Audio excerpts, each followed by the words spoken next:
Hello everyone and welcome back to the Great Book of Grudges. My name is Nathan and today we're going to do a bit of a tier list on the DLC for the Total War Warhammer series. The reasoning because of this is because Creative Assembly and Sega have gone on this massive sale, which means that if you want to get a decent deal, this is the time to pick up some DLC. Everything, well, mostly everything is around 50% off. Obviously, the series isn't a cheap one. You've got to buy 3 base games. You've got to buy a lot of DLC if you want the complete experience. Again, take advantage of sales. There might be even better deals out somewhere else, as usually key websites go a little bit cheaper than what Steam currently has. And let's be honest, tier lists are always fun. As always, these are my own personal experiences with these DLCs. I've got thousands of hours into the series now, but if you think of anything different, if you think that certain ones should be ranked differently, well, put it in the comments below. Try and help out the community here, as now is the time to pick up stuff for the cheap. We're going to be working chronologically from the first DLCs all the way to the most recent ones, so starting off with Warhammer 1 all the way up to Warhammer 3. So with all that being said, let's just get started, shall we? So we're going to start off with the Warriors of Chaos. This was the first DLC that was announced for Warhammer 1. It had its own little drama, considering that it was just DLC before the game even released, but eventually turned into the pre-order incentive after a community backlash. So, this DLC originally ranked very low on my list when I covered this about a year and a half ago, mostly because, let's be honest, the Warriors of Chaos back then were not very fun. They were a horde faction, but have since then been changed. The DLC introduces the Warriors of Chaos Undivided, essentially, with 3 legendary lords: Archaon the Everchosen, Kolek Suneater, and Sigvald the Magnificent, a Slaaneshi character, which now has a more unique campaign. This we'll talk about later on when we go to the Champions of Chaos situation.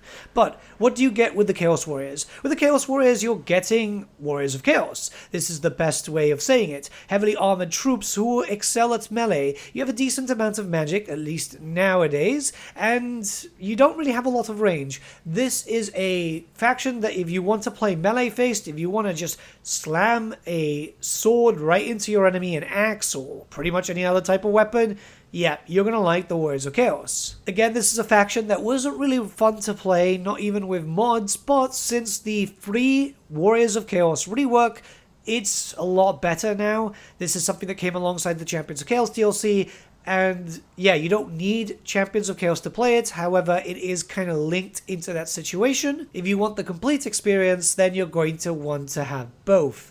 But with the Warriors of Chaos by themselves, can you have a good campaign with just the Warriors of Chaos? And I would say yes, if you want a Chaos Undivided route, it's actually not too bad. The characters themselves are melee focused, but they're all quite fun and get very powerful. Archaon and Kolek are obviously the best examples of that, as some of the strongest melee fighters in the game. The Warriors of Chaos have always been widely popular, being one of the more popular factions on the tabletop too, so it's great to see them in a much better spot than they've been for a fair amount of time of this series. In terms of ranking, I'm actually going to give them an A. Yes, it's actually quite generous, but if it were not for the free rework, they would likely be falling down on D tier or maybe even an F. This is honestly something that made them very much playable, did bring a lot of fresh life into them. It's something that we've seen over the years where the reworks introduced, the really big ones, have actually made the factions completely playable. It isn't just with the Warriors of Chaos.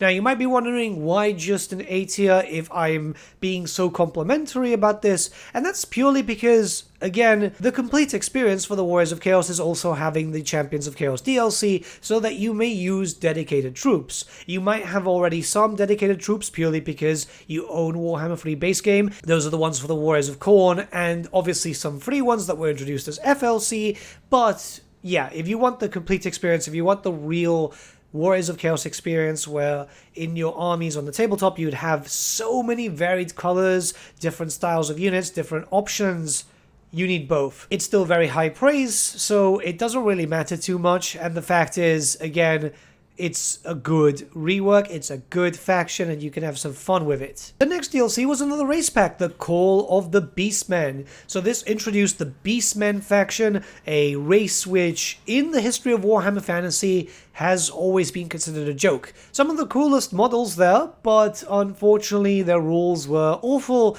and yeah, it kind of worked the same way at the original release in Warhammer 1. The Beastmen were another Horde faction, and Horde factions are probably one of the most soul-sucking things.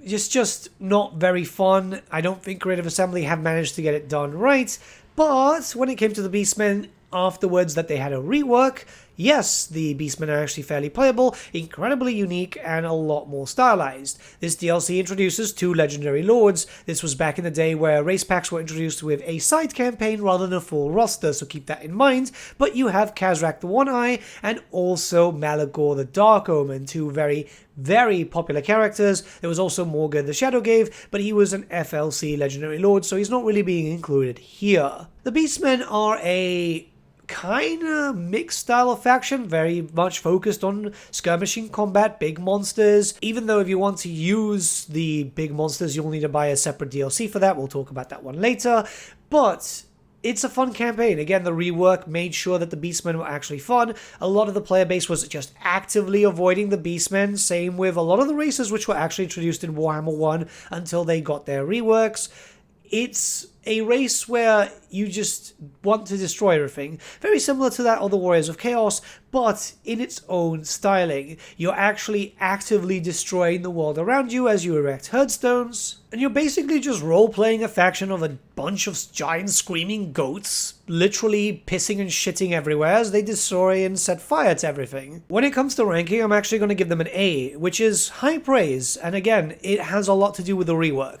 Again, they would get an S, but a lot of the big monsters, the iconic monsters for the Beastmen, are missing unless you own the Science and the Fury DLC, but that's not a bad thing, right? An A is high praise considering how things have gone. It does make me hope that one day, if Creative Assembly kind of redeem themselves for everything that's going on right now, that we'll see the love and attention that we saw for the Warhammer series in Warhammer 2's lifespan. The Beastmen are the perfect example of this, and there's a few others. It's just right now we're in some weird time, that's for sure. Alright, next is the Grim and the Grave. This is a Lord pack, the introduction of faction versus faction, where we had the Empire versus the Vampire counts.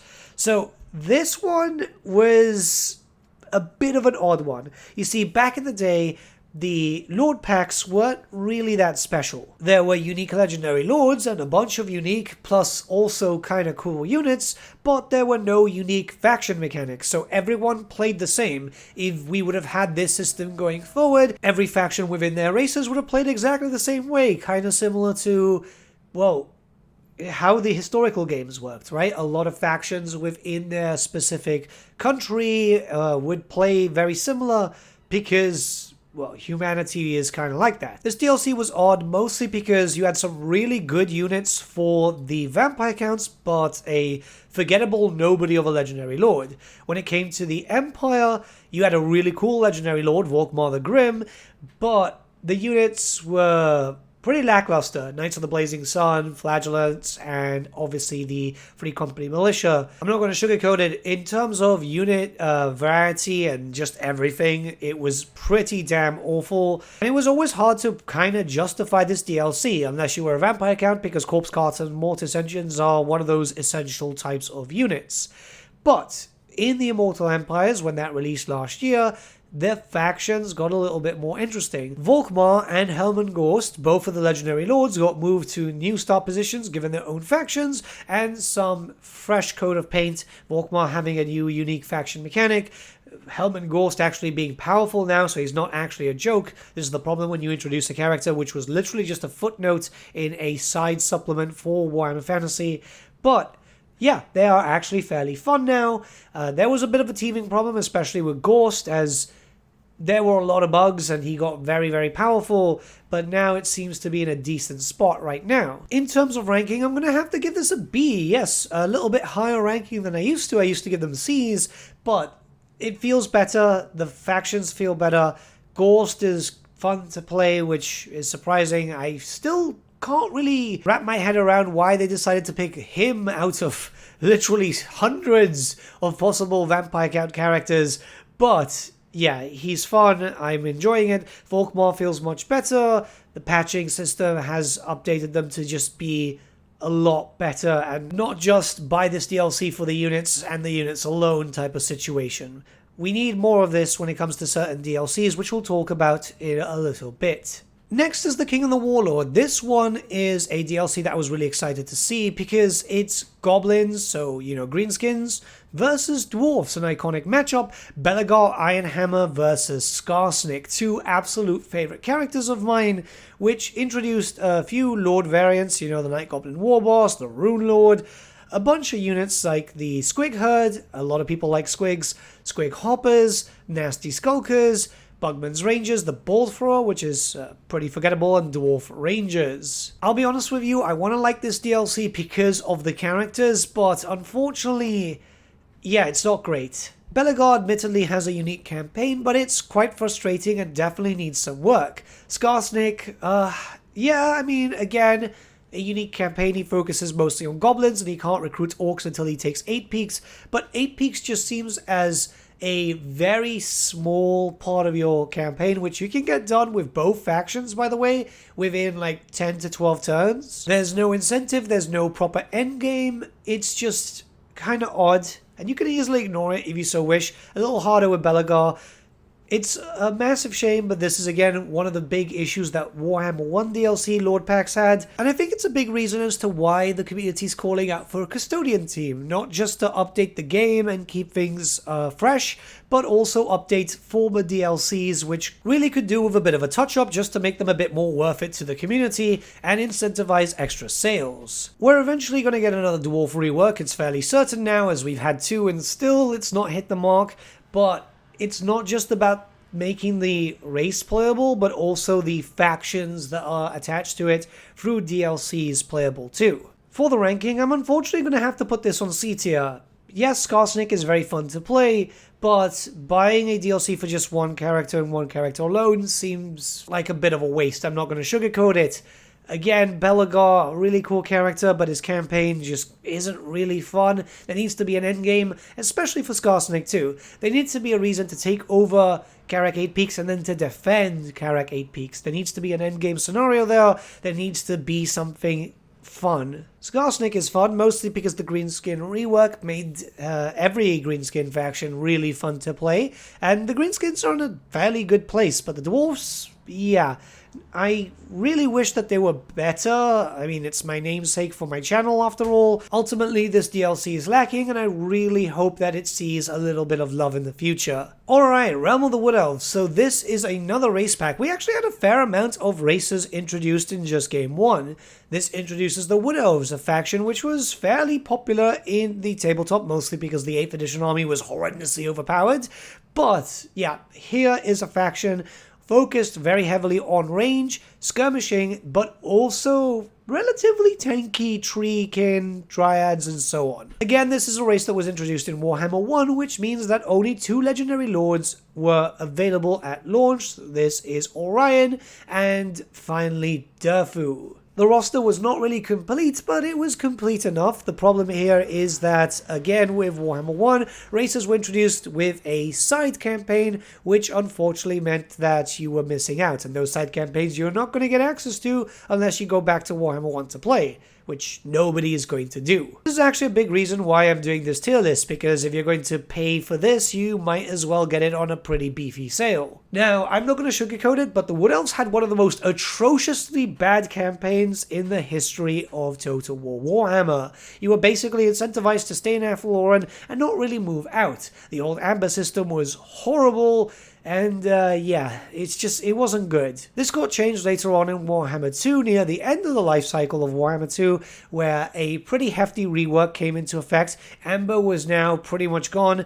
You could move around, there was incentivization to go and explore around the world, but still, there was benefits of staying alongside your areas, mostly because that's what the Wood Elves were. They were an isolationist race, and I believe that the second implementation for the Wood Elves was the best way to do it in a lore-friendly and yet fun way. In terms of rank, I'm going to put this on A. Mostly because the rework really brought in a sense of life to this DLC, and really, if we would have not had that rework come into effect, this would be F tier. Like, I despised the original version of the Wood Elves so badly.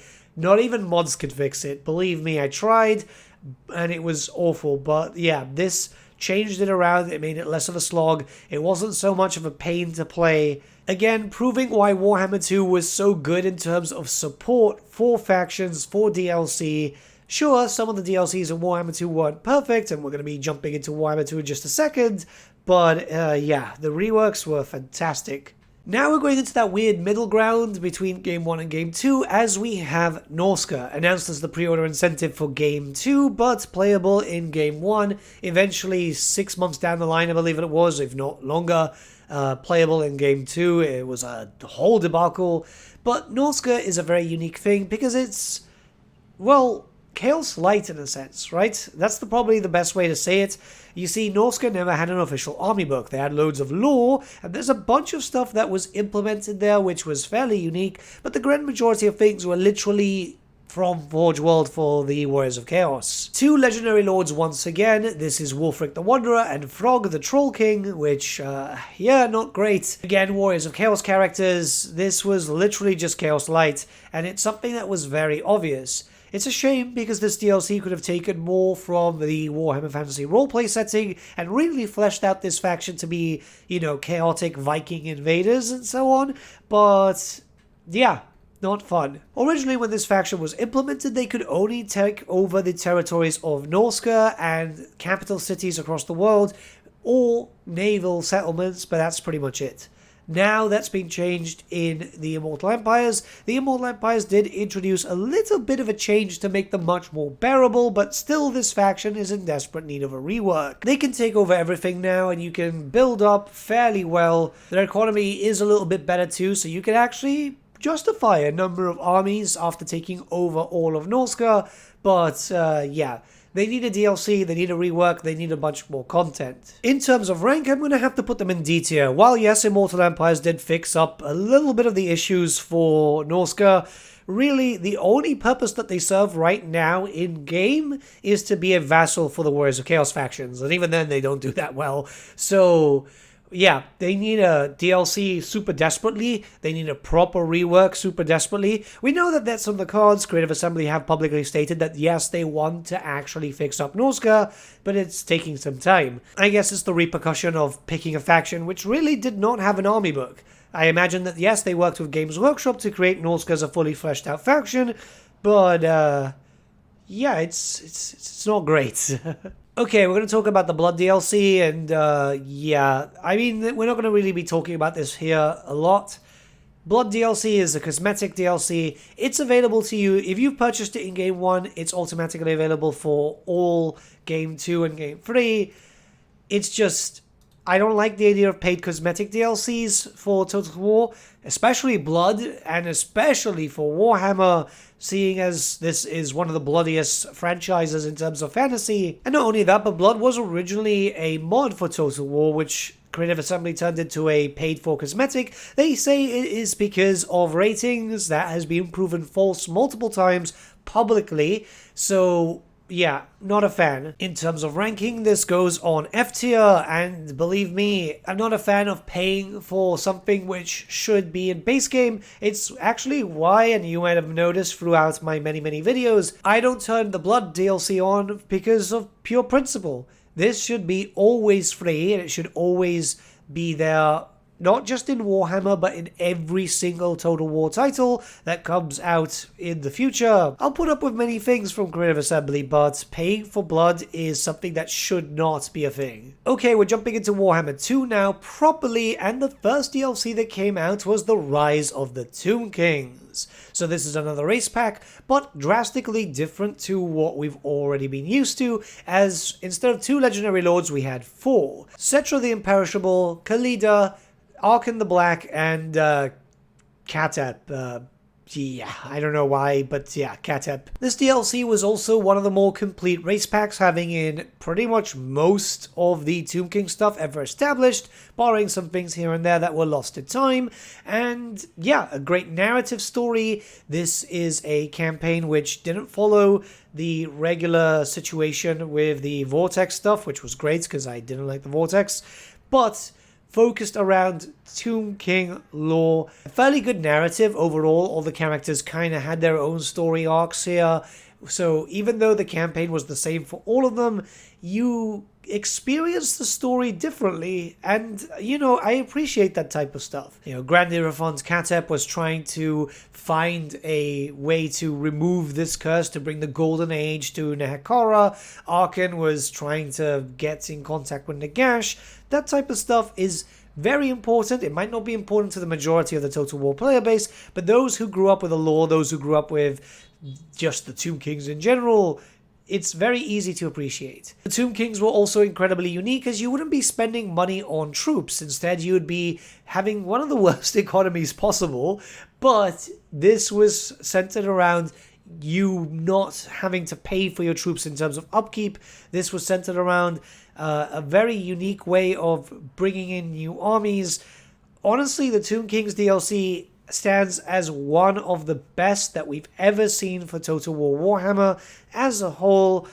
And yeah, every time that we see a new race pack get introduced to the Warhammer series, most of us hope that it's going to be as good, if not better, than the Rise of the Tomb Kings. Because of everything that I've said, this DLC obviously goes to S tier, and I'll tell you what, it's such a good DLC that I even started painting my Tomb Kings. It inspired me to paint my models, and yeah, I mean, in 8th edition, the Tomb Kings were atrociously bad, so yeah, it shows the quality of this DLC, which made me want to paint up some miniatures.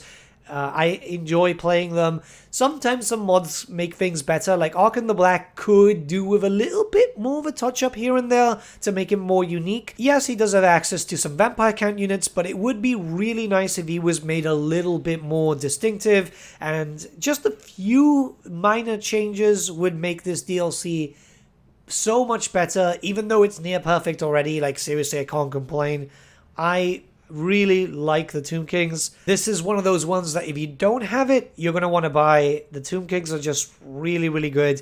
It's one of those ones that people ask me for recommendations for, and I'll generally always say the Tomb Kings first. Which is a bit of a shame when we go to the next DLC, the Queen and the Crone. This is a Lord Pack DLC, High Elves vs Dark Elves, which introduces Alariel the Ever-Queen for the High Elves and Helleborn for the Dark Elves. This also introduced some pretty cool things, like for example, for the High Elves, we got Shadow Warriors, we got Sisters of Avalon. And for the Dark Elves, we ended up getting the Carabis, we ended up getting the Sisters of Slaughter, the Doomfire Warlocks, and the Supreme Sorceress. The Handmaiden was there for the High Elves, but I don't think a lot of people use the Handmaiden. And to be fair, the Dark Elves got better content in terms of, well, everything in this DLC. This is the problem with early Warhammer 2 Lord Packs. It was very one-sided. One faction always got a lot more attention. So the High Elves were very much shafted. Even though Alariel has a fun campaign, the Dark Elves had a lot more love. They got those Death Knight mechanics were pretty cool. The general units, Sisters of Slaughter were very popular in the tabletop. Carabis also. Doomfire Warlocks are one of my favorite things from the Dark Elf roster, not only in this game but also the tabletop too. So it's very obvious that someone was writing this DLC with Dark Elves in mind. DLCs being one-sided was an issue that stayed here for a long time, which unfortunately isn't the best thing. It's a bit of a shame when you look at it this way, but thankfully this has been changed in future days. But again, this is a reason why a custodian team needs to be implemented, because fixing up problems, just kind of leveling up DLCs would be kind of nice. It doesn't have to be the addition of new content in terms of new units, lords, and heroes at this point for these DLCs specifically, but more so, add in some new mechanics, kind of fix up Alariel a little bit just to kind of give us something to do. In terms of ranking, I'm going to have to put this on C tier. I want to like it, and believe me, I really like the Dark Elf stuff, and if the High Elf stuff would have gotten as much attention as the Dark Elves, we would have probably seen this in B tier, but yeah, it's one-sided. It needs to be fixed up a bit. Alariel could do with a little bit more. Her mechanic is interesting, don't get me wrong, but it's still kind of empty, if that makes sense, right? If you're interested in Dark Elves, I mean, you might as well buy this because it's fairly cheap at the moment, but yeah, just for the Dark Elf side. Not going to complain, because obviously the High Elf units are very strong. Sisters of Avalon themselves can be absolutely devastating, and you can pretty much doomstack them, but it just feels like the Dark Elves got a little bit more. But we're moving on to another race pack. This is a really big surprise because we ended up getting the Vampire Coast. For those not aware, the Vampire Coast never had an official army on the tabletop. It did have a supplement back in 6th edition, but it was never really fully fleshed out, so I never really had hopes to see them as a race pack. Then again, as Norsca was implemented, I guess there was just a possibility for this too. So what made the Vampire Coast so special was the fact that it's another undead faction. Yeah, we already had a DLC for an undead faction, but this one was very different. Undead historically never used guns. The Vampire Coast did, and they used a lot of guns. Not only that, but some fan-favorite characters from the lore were added in. Luther Harkin being so incredibly popular. I absolutely love this character. He's one of the only saving graces of the end times too. Yeah, the end times were like atrocious, and I mean, it would be considered fan fiction by most people, but every time that Luther Harkin showed up, it was an absolute joy. Count Noctilus, a character from Dreadfleet, so that was a real big throwback. A completely new character in the form of Lady Diaphyn, created by Creative Assembly and Games Workshop, and finally another character from Dreadfleet. This is Aranessa. I'm not too keen on her. She doesn't really fit in a Vampire Coast DLC, but Luther Harkin and Noctilus were the saving grace for me, and it's the big reason why I bought this DLC. I was not part of the content creator program just yet, so I was fully ready to purchase this. Being a big fan of guns, Queen Bess was absolutely amazing, having a new lore of magic with the lore of the deeps, and finally seeing a complete fleshing out of a faction that many people wanted and still want on the tabletop. Here's hoping that Games Workshop saw the success of this DLC and might be considering that for Warhammer the Old World. This, again, phenomenal DLC. It's what race packs should be. It's what DLC packs should be also. Despite my complaints, this DLC is going up on S tier. I am a big fan of this. The Vampire Coast do need some DLC to flesh them out a little bit more. Hopefully in the form of maybe an undead Kefein would be kind of cool. There's loads of vampires around that area that we just don't know anything about.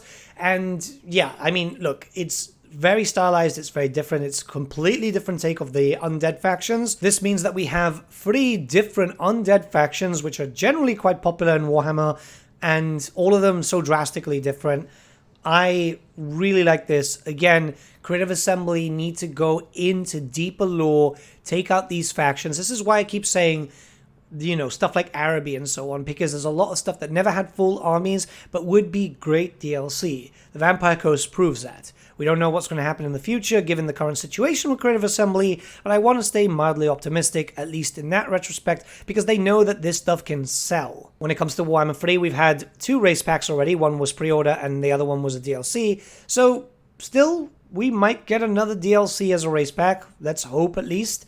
Who knows? Alright, so now we're going back to Lord packs, and yeah, this is pretty much the rest of Warhammer 2. So, this one is the Prophet and the Warlock. Skaven versus Lizardmen, an iconic matchup going way back into the many years of Warhammer Fantasy. Tehenowin for the Lizardmen and Ikit Claw of Clan Skryre for the Skaven. Pretty good additions, though still very one-sided, mostly because the Skaven got all the attention here.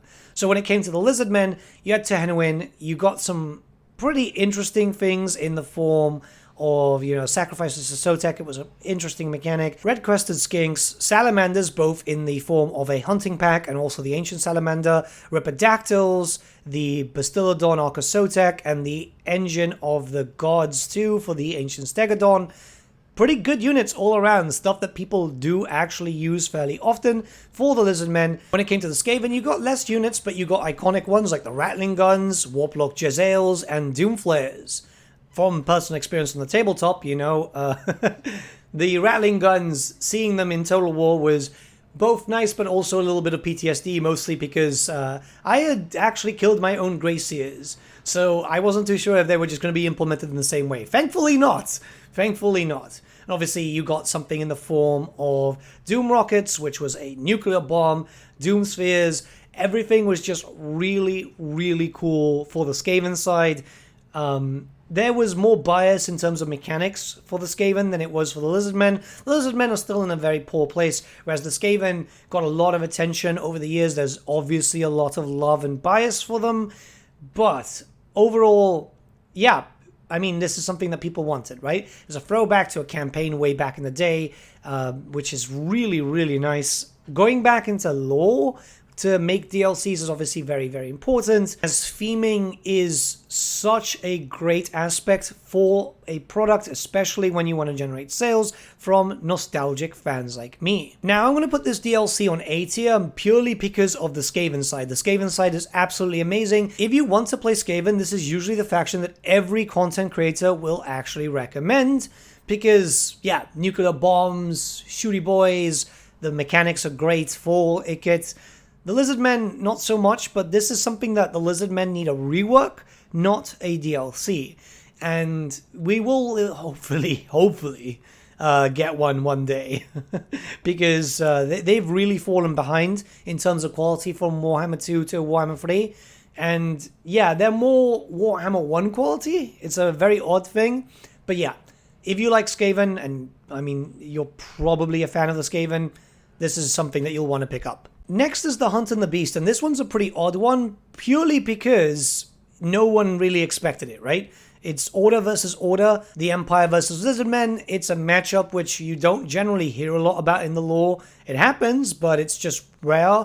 And yeah, I mean, it's interesting. So for the Empire, you had Marcus Wolfheart. This is your Rambo-type character. He also came alongside Huntsman Generals for your lords, Archers, which end up being quite a staple in your armies, Huntsmen also, and finally War Wagons. A unit that most people actually forget existed. This was like 4th edition, 5th edition Warhammer Fantasy. A lot of people didn't really like them too much, which is why they just kind of faded in obscurity.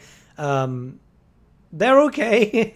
I can't really say too much. I don't use them, mostly because they don't fall under my playstyle, but I know some people absolutely adore them, so it very much depends. Then for the Lizardmen side, we have Nakai, a horde. Yeah, not fun.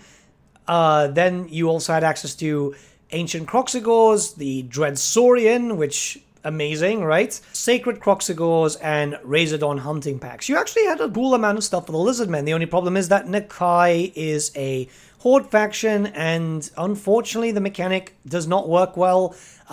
This has actually been stated by developers in Creative Assembly. I've done a few interviews with them where they've said that the plan for Nakai looked good in paper, but the execution wasn't great. It's a massive shame, but you never know in the future. Hopefully he gets reworked. It's just his faction isn't fun to play. The Empire faction is basically playing Jurassic Park, which is pretty interesting. It's very different. Doesn't really fall on the lore for Marcus, as Marcus is normally protecting the forests of the Empire, but here you're playing Jurassic Park, and I must say that the narrative is at least fairly decent. His campaign is fairly unique. So I'm going to give this a B in terms of ranking. You see, Marcus's campaign is fairly decent. The units added in do quite a bit for your normal Empire campaigns. It's stuff that you'll be recruiting naturally anyway, so I kind of like it. When it comes to Nakai, this is the reason why it's a B. Were his faction better, it would probably get up to an A, but the reason why I'm still saying that the Lizardmen content is okay is because those units you'll be using with your other Lizardmen factions, and there are a fair amount. Especially the Dreadsaurian. I absolutely adore that one. Really, I want to see Nakai get fixed up. Hopefully they've got some ideas. We know that, again, Creative Assembly staff aren't too happy with him, and a Lizardmen update should come eventually. Hopefully that fixes up all the issues with playing babysitter for Nakai. Next is the Shadow and the Blade, another Lord pack, Skaven versus Dark Elves. So, this is an odd one, right? Mostly because, yeah, Skaven versus Dark Elves is fine. It's just the content that was added in was a little bit weird, just to say, right? So, for the Dark Elves, we have Malus Darkblade, the emo edgelord with a lot of novels under his belt. The High Beastmaster Lord, the Master Hero, the Scourge Runner Chariot, a very popular one from the tabletop, the Bloodrack Medusa, the Bloodrack Shrine. You know, this is all pretty cool content, and yeah, no complaints. When it came for the Skaven, now this one was special for me as I loved Mordheim and 6th edition, so seeing a throwback here was amazing, right? So we got Death Master Snicket, just the legendary lord. This is Clan Eshin, the Master Assassin Lord, the Eshin Sorcerer with the Lore of Stealth, the Eshin Triads, the Poison Wind Mortar, and the Warp Grinder weapon teams. All very cool things, right? Seeing the Eshin Sorcerer was so... I think I bought that like instantly, right? I pre-ordered. I'm a person who doesn't generally pre-order until I see content, but I saw the trailer and I instantly purchased this. It took me back, man. It took me back. Both of the mechanics for both factions are actually quite good. The Eshin one is really, really stylized. Again, obviously the Skaven taking more attention than the Dark Elves here. The Dark Elf mechanic isn't too bad. It fits with the lore of Manus Darkblade, so it's kind of cool. The issue is the story. It just kind of doesn't make sense. They tried to shoehorn the Skaven in. Let's just put it that way, right? I mean, it's not bad overall, but the story could have definitely been better. In terms of content, everything was fine, though. Just the additions for both factions were good. Alright, in terms of ranking, I'm going to give this a B. Yeah, I know, it doesn't sound good, but a B isn't actually a bad mark.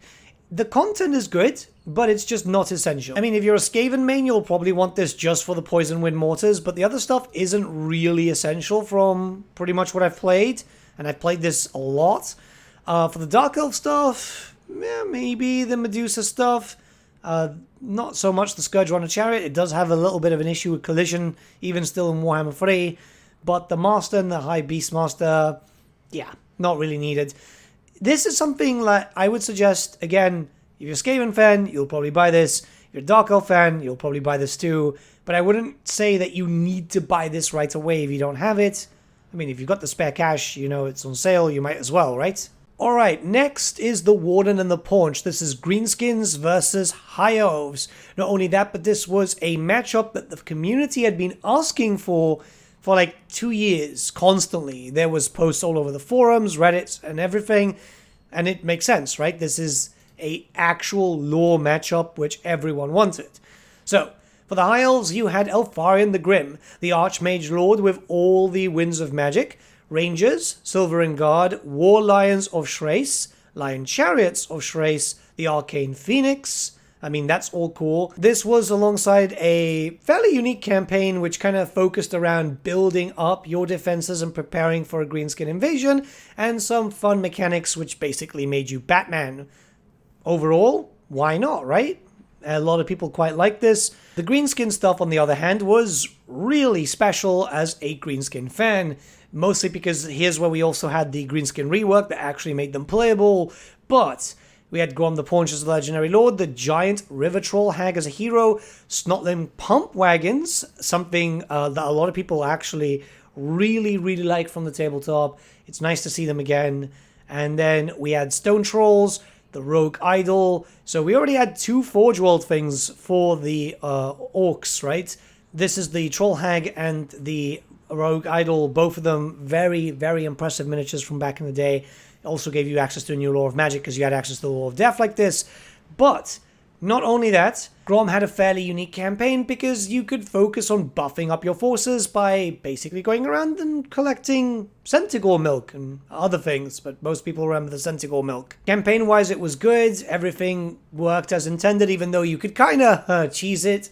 You could actually win the campaign with Elfarion on turn 1. I believe that's been fixed now, but overall the theming was good, the story was good, the additions were good. If you're a fan of the High Elves, you had some fun stuff. If you're a fan of the Greenskins, you definitely had some fun stuff. In terms of ranking, I'm going to give this an A tier, mostly because, first up, very important matchup.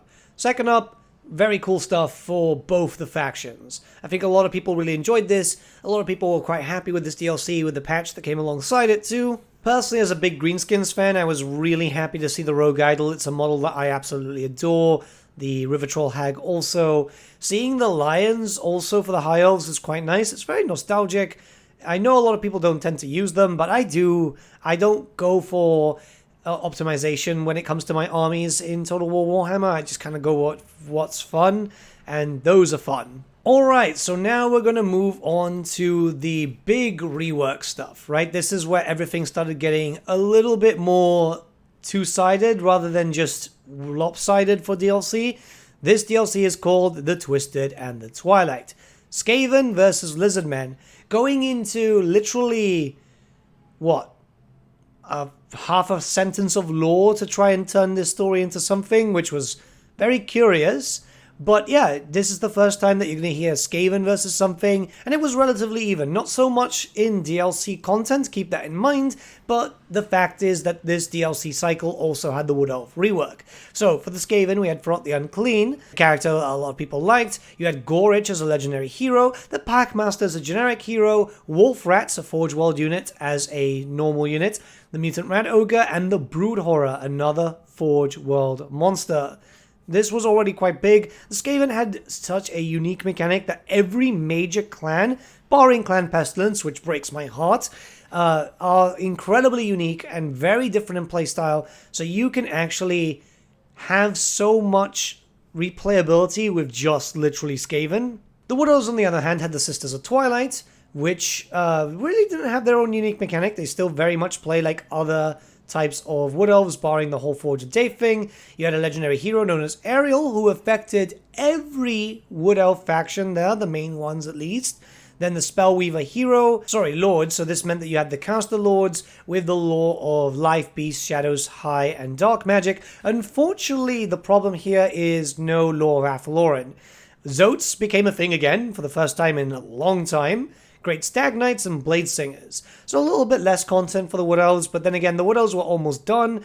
The Skaven got more there, but the Wood Elves needed the rework the most. Overall, I liked this DLC a lot, which is why this is getting A tier in terms of ranking. It would have actually got an S if we would have had the lore of Athaloran. It's something that they kind of hinted at, and then I guess maybe they just never finished. Now, you might be wondering why I'm praising this so much when it comes to the Wood Elf stuff, and it's mostly because, whether we like to admit it or not, the development cycle for the rework was also pretty much attached to this DLC. Now, you can still play with the other Wood Elf factions if you own the Realm of the Wood Elves DLC and take advantage of the rework, but it's still kind of linked up to the DLC, right? I'm happy overall. I think that this was a trend that we wanted to see more often. We had it for a little bit more in Warhammer 2, and then sadly we've not had this in Warhammer 3 just yet, but it definitely was a massive, massive rise in quality. And that definitely was reflected in the last DLC for Warhammer 2, The Silence and the Fury. Beastmen versus Lizardmen. So this one's quite interesting because a lot of people had been hoping for a Beastmen DLC for a while, and it came alongside a rework, which is obviously expected. For the Beastmen, we had Taurox the Brass Bull, the Doomball Lord, the Wargore Hero, the Tuskor Chariot, the Gorgon, and the Jabberslife. Yeah, Charlemagne's, 2 of them. The big beasties which pretty much complete your Beastmen roster. Yes, there's still a few things missing, but these were the main ones from the last army book, and many people had been asking them for a while, hence the Charlemagne comment. Then, if we look towards the Lizardmen, we have Oxyotl, basically a gecko with PTSD, a Skink Oracle hero, the Chameleon Skink Stalkers, the Coatl, and the Troglodyte. Obviously, we have to take into account a number of things. When it came to the Beastmen, the faction for Taurox isn't too different from the other ones, barring the fact that the mechanic of the faction there, which is pretty much just Lubu's mechanic from Free Kingdoms. Again, not a bad thing. I'm a very big advocate for reusing mechanics from other games if it makes sense, and obviously it made sense here.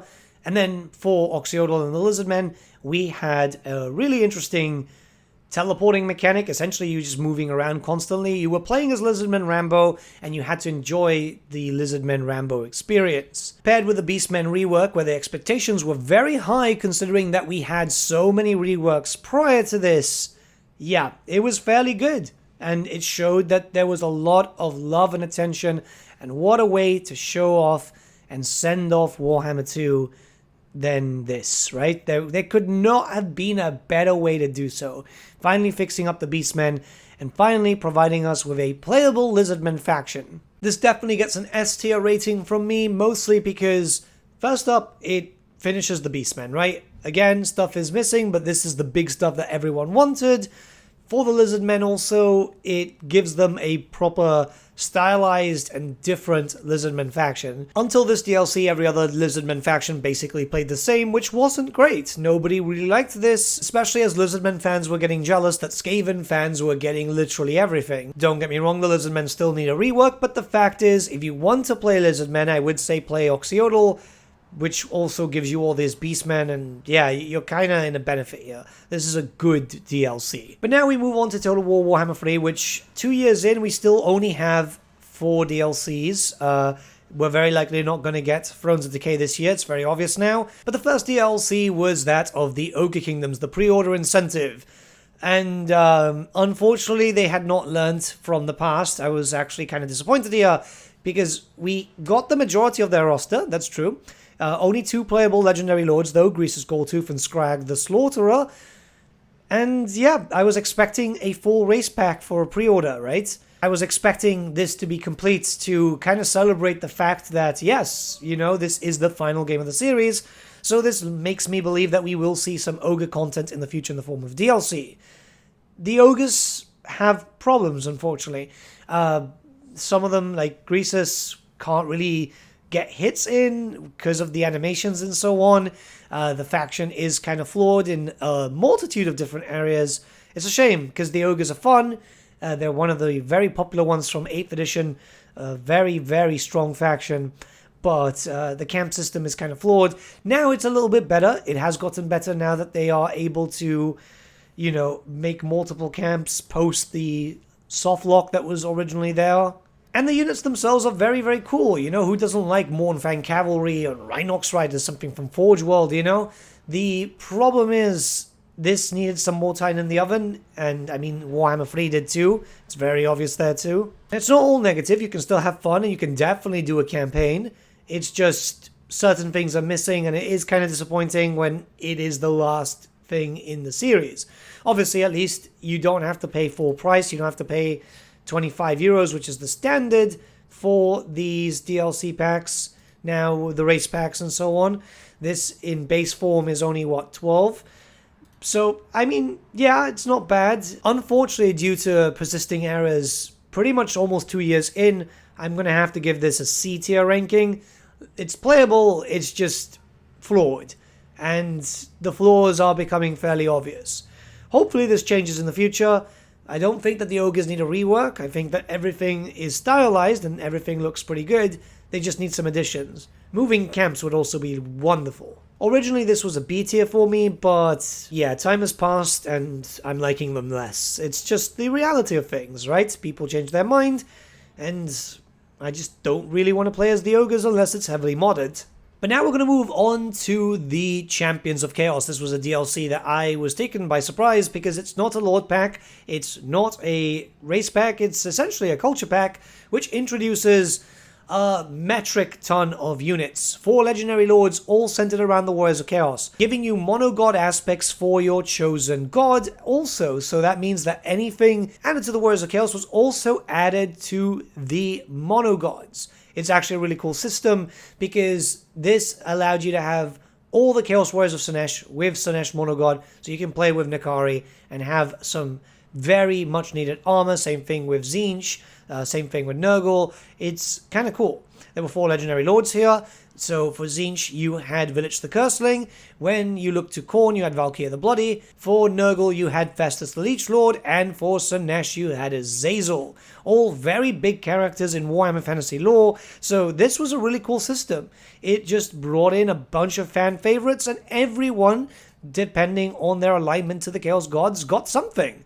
I mean, not undivided, but we already had 2. And we had an undivided character come in anyway through the form of Be'lakor, and this was FLC, so it wasn't really paid content. He was there since the beginning of Warhammer 3. Now, people were taken aback by this DLC because they called it the Reskin DLC. However, I, as a big Warriors of Chaos fan, loved it because, yeah, you know, the Chaos Warriors looked unique. Some of them didn't as much, which is a massive shame, but in the general thing, we had everything. Everyone was getting their toys. It wasn't just affecting the Warriors of Chaos, it was affecting literally 4 other factions too. So that meant that everyone was benefiting from it, from the Chaos side. It was really good to see Creative Assembly break the mold and try something completely different, and a lot of people have been asking for this format to be done again in the future for the vampire counts, for the greenskins also, just a lot of variety. And it's a great thing. Again, experimentation is good. Not all the time, and that's something that we'll be talking about a little bit later, but it was definitely worth it when it came to the Chaos factions. This is a no-brainer for me. This is S tier. This is the way that if you want to play Chaos Warriors, or if you want to play Monogod, you need this DLC to flesh everything out. It is so essential for me. I can't play Warriors of Chaos without devoting to a god, and when I play as Undivided, I get to have my old tabletop armies where I'm able to mix and match as much as I want. So I can have Chaos Knights of Khorne, for example, but also Chaos Warriors of Tzeentch at the front rank, holding down everything whilst the shock troops hit them from the side. Some pretty tasty Slaanesh Warriors, you know, just with the Hell Scourges. It's a weapon that I always wanted on the tabletop. I am absolutely in love with this DLC. It's one of my favorites, and yeah, there's a bit of a bias here for being such a big Chaos fan, but yeah, if you want a proper full experience with Chaos, be it the Monogod factions or being the Warriors of Chaos, you need this one. We're on to the newer stuff now. I didn't expect this video to be so long, but now we've got the Forge of the Chaos Dwarves, introducing the Chaos Dwarf faction, which was one of the most anticipated races for the Total War Warhammer series for quite some time. Big guns, 3 legendary lords, one less than usual, but one of the most unique campaigns that we've had in the Total War series so far, using loads of mechanics that are linked between each other, using influence, using, laborers to turn into workforce, to turn into armaments. It's just stylized, and it was actually really interesting to see this.